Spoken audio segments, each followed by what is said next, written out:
Chapter 4 Rod Follows the Man-Footed Bear "I must wait until it is lighter," he said. He tried to control himself, to fortify himself with the assurance which he no longer felt. "We will have breakfast," suggested Wabi. "We have cold meat, and there will be no need of a fire." Finishing before the others, Rod grasped his rifle and walked out from among the trees. Wabi made a movement as if to follow, but Mukoki held him back. There was a shrewd light in his eyes. "He do better alone," he warned. The red glow of the sun was rising above the forest, and Rod could now see far about him. He had come out from the cedars like this on the afternoon that he had gone to hunt and had found Minnetaki's trail. A mile away he saw the snow-covered ridge where he had hunted for moose.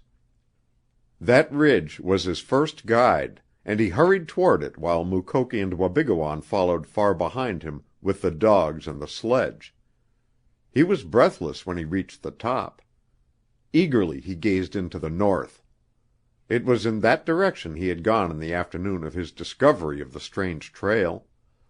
But nothing that he recognized met his eyes now, no familiar landmark or tree to guide him again over his wandering footsteps of that day. Vainly he sought along the ridge for some slight sign of his former presence there. But everything was gone. The sun had destroyed his last hope. He was glad that Mukoki and Wabigoon were at the foot of the ridge, for he knew that his despair almost brought tears to his eyes. Minnetaki's fate was in his hands, and he had failed. He dreaded to tell his companions, to let them see his face. For once in his life, though he was as courageous a youth as ever lived, Roderick Drew almost wished that he was dead. Suddenly, as in their hopeless search for some familiar object Rod's eyes traveled again over the endless waste of snow, he saw, far away, something that glittered in the morning sun like a pane of glass, and from his lips there fell a low, exultant cry. He remembered now that he had seen that strange gleam before, that he had gone straight to it from the ridge and had found it to be a sheet of crystal ice frozen to the side of a rock from above which the water of a spring gushed forth. Without waiting for his companions, he hurried down the ridge and sped like a deer across the narrow plain at its foot. A 5-minute run brought him to the rock, and for a moment he paused, his heart almost choking him in its excitement.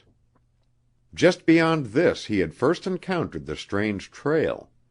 There were no signs of it left in the snow, but he saw other things which led him on: a huge rock thrusting itself out of the chaos of white, a dead poplar which stood in his path, and at last, half a mile ahead, the edge of a dense forest. He turned and waved his arms wildly to Mukoki and Wabigoon, who were far behind.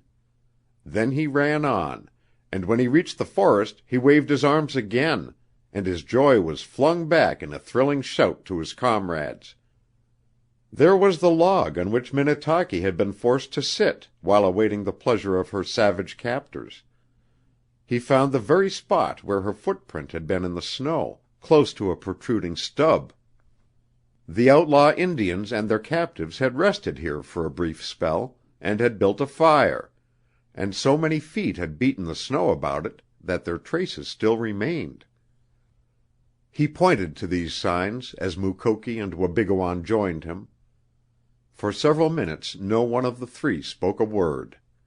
Crouched over until his eyes were within a foot of the snow, the old pathfinder examined every inch of the little clearing in which the Woongas had built their fire, and when at last he drew himself erect his face betrayed the utmost astonishment. The boys saw that in those faint marks in the snow he had discovered something of unusual, if not startling, significance. "What is it, Muky?" asked the young Indian. Mukoki made no reply, but returning to the charred remains of the fire, he again fell upon his hands and knees and repeated his strange scrutiny of the snow even more closely than before. When he arose a second time, the astonishment had grown deeper in his face. "Only 6!" he exclaimed. "2 guides from Post, 4 Woongas." "But the wounded driver told us that there were at least a dozen Woongas in the attacking party," said Wabi. The old warrior chuckled, and for a moment his face twisted itself into a ludicrous grimace. "Driver lie," he declared. "He run when fight begin. Shot in back while him run." He pointed into the cold depths of the forest. "No sun there. Follow trail easy." There was no uneasiness in Mukoki's manner now. His eyes gleamed, but it was with the fire of battle and resolution, not with excitement. Once before Rod had seen that look in the old warrior's face, when they two had fought to save Wabigoon's life, as they were now about to fight to save Minnetaki. And he knew what it meant. Cautiously they penetrated the forest, their eyes and ears alert, and, as Mukoki had predicted, the trail of the retreating savages was quite distinct. They had taken both of the captured sledges, and Rod knew that on one of these Minnetaki was being carried. Hardly had the three progressed 100 paces when Mukoki, who was in the lead, stopped short with a huge grunt. Squarely across the trail lay the body of a dead man. A glance at the upturned face showed that it was one of the 2 drivers from Wabinosh House. "Head split," said Mukoki, as he led the team around the body. "Shot, maybe, then killed with axe." The dogs sniffed and cringed as they passed the slain man, and Rod shuddered. Involuntarily he thought of what might have happened to Minnetaki, and he noticed that after passing this spectacle of death Mukoki doubled his speed. For an hour the pursuit continued without interruption. The Woongas were traveling in a narrow trail, single file, with the 2 sledges between their number. At the end of that hour the 3 came upon the remains of another campfire, near which were built 2 cedar bough shelters. Here the tracks in the snow were much fresher. In places they seemed to have been but lately made. Still there were no evidences of the captured girl. The boys could see that Mukoki himself had found no explanation for the sudden freshness of the trail and for the absence of Minnetaki's footprints among the tracks. Again and again the shrewd old pathfinder went over the camp. Not a sign escaped his eyes, not a mark or a broken stick but that was examined by him. Rod knew that Minnetaki's capture must have occurred at least 3 days before, and yet the tracks about this camp were not more than a day old, if they were that. What did it mean? The very mystery of the thing filled him with a nameless fear. Why had not the outlaw Woongas continued their flight? Why this delay so near the scene of their crime? He glanced at Wabi, but the Indian youth was as bewildered as himself. In his eyes, too, there was the gleam of a fear which he could not have named. Mukoki was beside the charred remains of the fire. He had buried his hand deep among them, and when he rose he made a sign toward Rod's watch. 8 o'clock, Mukoki." "Woonga here last night," declared the old Indian slowly. "Leave camp 4 hour ago." What did it mean? Had Minnetaki been hurt, so dangerously hurt that her captors had not dared to move her? Rod asked himself no more questions, but he was trembling. And Mukoki and Wabigoon went on with strange, unnatural faces, and breathed not the whisper of a word between them.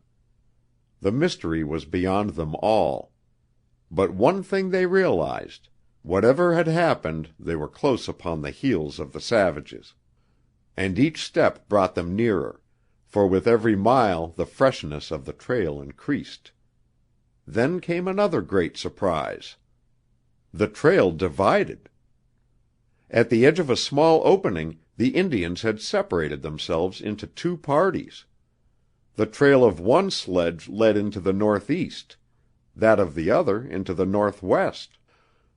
With which sledge was Minnetaki? They looked at one another in bewilderment. Mukoki pointed to the trail into the northeast. "We must find sign of Minnetaki. You take that, I take this." Rod started off at a dog trot over the easternmost trail. At the farther side of the opening, where the sledge had plunged into a clump of hazel, he suddenly stopped, and for a second time that morning a thrilling cry escaped his lips. On a projecting thorny twig, glistening full in the sun, there fluttered a long silken strand of hair. He reached out for it, but Wabi caught his hand, and in another moment Mukoki had joined them. Gently he took the raven tress between his fingers, his deep-set eyes glaring like red coals of fire. It was a strand of Minnetaki's beautiful hair, not for a moment did one of them doubt that. But what held them most, what increased the horror in their eyes, was the quantity of it. Suddenly Mukoki gave it a gentle pull, and the tress slipped free of the twig. In the next breath he uttered the only expression of supreme disgust in his vocabulary, a long-drawn hissing sound which he used only in those moments when his command of English was entirely inadequate to the situation. "Minnetaki on other sledge!" He showed the end of the strand to his young companions. "See? Hair been cut. No pulled out by twig. Woonga hang him there, make us think wrong." He waited for no reply, but darted back to the other trail, with Wabi and Rod close behind him. A quarter of a mile farther on, the old pathfinder paused and pointed in exultant silence at a tiny footprint close beside the path of the sledge. At almost regular intervals now there appeared this sign of Minnetaki's moccasin. Her two guards were running ahead of the sledge, and it was apparent to the pursuers that Wabi's sister was taking advantage of her opportunities to leave these signs behind for those whom she knew would make an attempt at her rescue. And yet, as they left farther and farther behind them the trail which ran into the northeast, an inexplicable feeling of uneasiness began to steal over Rod. What if Mukoki had made a mistake? His confidence in the old warrior's judgment and sagacity was usually absolute, but it occurred to him, like an ugly humor to stir up his fears, that if the Woongas could cut off a bit of the girl's hair, they could also take off one of her shoes. Several times he was on the point of giving audible voice to his suspicions, but refrained from doing so when he saw the assurance with which both Wabi and Mukoki followed the trail. Finally he could hold himself no longer. "Wabi, I'm going back," he cried softly, forging alongside his companion. "I'm going back and follow the other trail. If I don't find anything in a mile or so, I'll return on the double quick and overtake you." Wabi's efforts to dissuade him were futile, and a few minutes later Rod was again at the clearing. What presentiment was it that caused his heart to beat faster and his breath to come in tense excitement, as he stole through the bushes where they had found the silken tress of hair? What something was it, away down in his soul, that kept urging him on and on, even after he had gone a mile, and then 2 miles, in fruitless search? Rod could not have answered these questions had he stopped to ask them of himself. He was not superstitious. He did not believe in dreams. And yet each moment, without apparent reason, added to his conviction that Mukoki had made a mistake, and that Minnetaki was on the sledge ahead of him. The country into which he was penetrating grew wilder. Rocky ridges rose before him, split by rifts and gullies through which the water must have rushed in torrents in the spring.